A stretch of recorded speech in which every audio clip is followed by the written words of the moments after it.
Okay, so today we're diving into a topic that gets talked about a lot, but honestly, it's often deeply misunderstood. We're talking about the rising number of unmarried women in Jammu and Kashmir.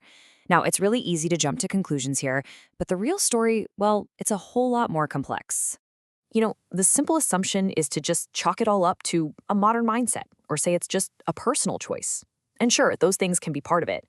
But the complex reality, it's a story that's been woven from decades of history, powerful social forces, and just circumstances that are anything but simple. So, where do we even begin to unravel this? Well, to really get it, you have to look at the unseen forces that have been shaping life here for generations. And that really starts with the long, painful history of conflict and instability. Just think for a second about the real world impact of that. Decades of conflict have led to the tragic loss of so many men, forced people to leave their homes, and created this constant underlying feeling of uncertainty. What's the direct result? In many areas, it's created a literal gender imbalance, which just shrinks the pool of eligible men. And there's a huge psychological piece to this puzzle, too. When your main concerns day in and day out are just safety and stability for your family, big life decisions like marriage, they naturally get pushed to the back burner. This isn't about rejecting marriage itself. It's a totally practical response when securing a future feels way more urgent than planning a wedding. Now, let's layer something else on top of all that conflict, the stark economic reality. Because marriage isn't just an emotional decision, right? In this kind of social context, it's a huge financial undertaking. And you can see this clear chain reaction playing out. You've got high unemployment and not a lot of opportunities, which leads to massive financial hesitation. A lot of men feel like they just can't afford to support a family yet. And on the other side, a woman's family might hold off, hoping for a more stable match down the road. It's this cycle that directly causes marriages to get delayed, sometimes for years or even forever. And if that wasn't tough enough, this economic pressure gets magnified by social expectations. There are often these pretty unrealistic standards for what makes a good match when it comes to income and status. It just makes an already difficult situation that much harder for young people.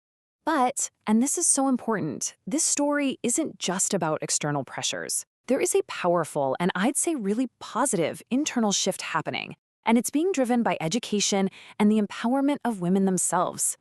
Here's the crucial point. As more women in Jammu and Kashmir go for higher education and start building their own careers, they're gaining financial independence.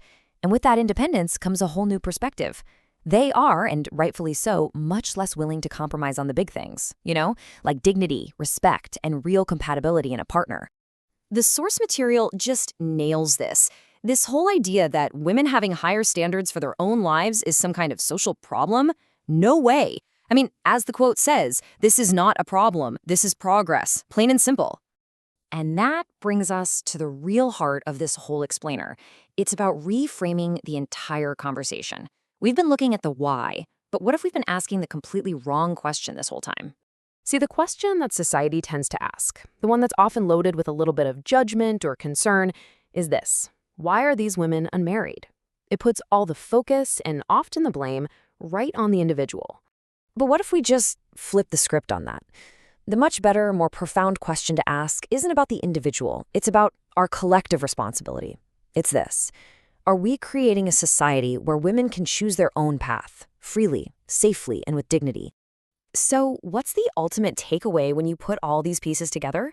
Well, it all comes down to a fundamental redefinition of a woman's value in society. Let's just be absolutely crystal clear on this point because it's probably the most important one.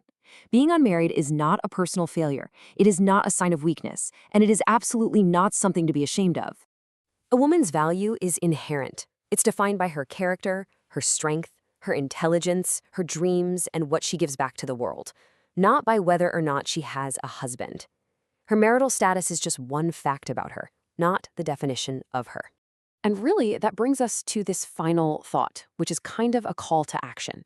The way forward here isn't through judgment or social pressure. It's through empathy.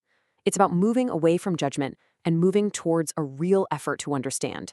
That's how we can actually support everyone's well-being and their right to choose.